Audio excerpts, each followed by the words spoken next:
This question actually does relate to the community. J. Shane Ward mentioned, and this is part community, partly just trivial interest, with the Cthulhu Tartan, the R'Lyeh Tartan coming out. He and a few others were starting to wonder, are there other Tartans out there that are based on literary or fictional characters? And so the backstory, of course, is what he's talking about with the Cthulhu Tartan. This is the Cthulhu Tartan. Scott Huber is the guy who designed the Tartan back in 2011, I believe. We did a custom run of it, second run in 2013. It is a beautiful, beautiful design. It was HP Lovecraft was a science fiction writer back in the 20s, I believe, 28. 20s and 30s. Yeah.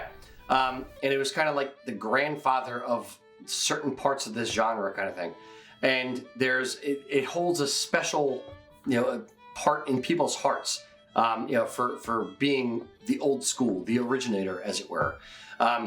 So this is the R'Lyeh Tartan, which is the mythical city in the Pacific Ocean where Cthulhu lives and rises from to devour everyone.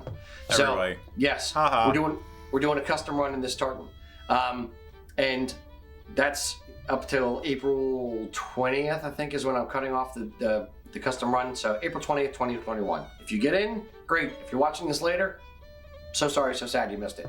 Yep.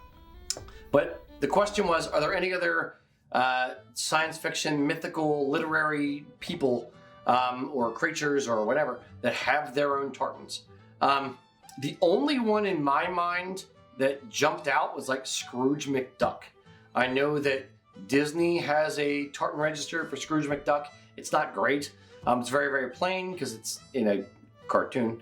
That's the only one that jumped out to me. Eric, anything jump out for you? I think Max said technically there's two Scrooge McDuck Tartans, I think, Mac was telling us at one point. But they used two different ones, I think, in the show. So they ended up registering both because it's Disney and they don't want anyone copying their stuff. So, boom. Right. Ooh. Wait. That reminds me. There's a Shrek Tartan, and there's another one that Pixar or Disney did. For Brave. There was like a blue one? Yes, for Brave. It's blue. Yeah, there is a Brave Tartan. And the one guy at the Academy Awards, he wore a kilt done in that tartan and everything. Yeah. Now, that's not literary, but it's still... It's fiction, pop culture, you could say. Somebody wrote a book eventually. There was a script. I mean, literature is basically pop culture that's gotten old. There was a script. It's okay. There was a script. Right. It's literary. The movie had a script. Yeah, Jane Austen was basically, what we consider a top, New York Times top-selling author back in her day. Now it's literature because it was good and stood the test of time. But I'm not so much familiar with literary character stuff. The only one that came to me when we were talking about this earlier was you could almost sort of argue that the Robroy Tartan is quasi-literary because there is a big difference between the historical Robroy McGregor and Robroy McGregor in the novel.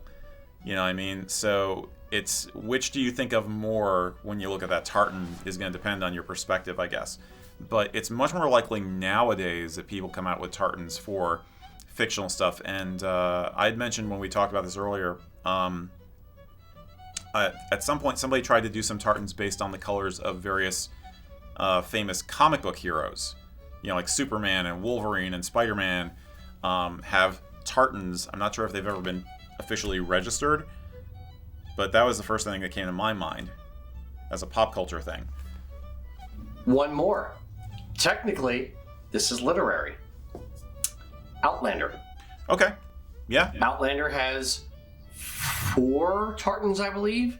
There's Jamie Fraser, there's General Outlander, there's whatever Graham McTavish's character is, and then the lady in Outlander, I forget it, Claire. I think it's Claire? I don't know. Yeah. Clarice, yeah. Now I'm mixing Silence of the Lambs. Whatever. I'm so not Are the Tartans good with still names. screaming, Agent Starling? Exactly. Those your Tartans, Clarice. Do you hear the sheep screaming, Clarice? Lambs, yes! Silence of the Lambs, Tartan Silence sheep, of the Lambs, made from sheep. wool. Got it. Boom! Kevin Bacon, 7 degrees. Anyway, Okay, you broke me with that one. Oh my god. Oh, it's horrible. My wife knows the guy who actually invented the game 7 Degrees of Kevin Bacon. He was from... I think it's 6 degrees. 6 degrees, whatever it is. She knows the guy who started that. He's from Conshohocken. Or Manioc or Conshohocken, one of the two. Anyway, shout out to Mick. That's the only other one I could think of. Would be another one. People tried to turn the house colors from the Harry Potter books into tartans at one point. That was strictly a commercial operation for selling, mini skirts to Hot Topic kids. Ravenclaw. Yeah, exactly. Ravenclaw and Gryffindor and Dorfendorf. So they all each have a sort of a tartan based on the house colors. I want to look into this. I'm surprised I didn't look into this before we went live, but I'd be willing to bet somebody has created a Sherlock Holmes tartan.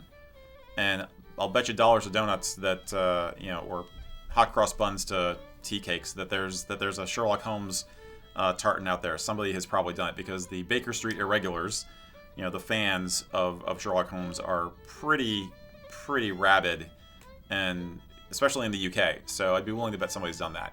But I'm sure there's more out there than we can think of. It's just, how do you research it in a way? How do you find them all? There probably are.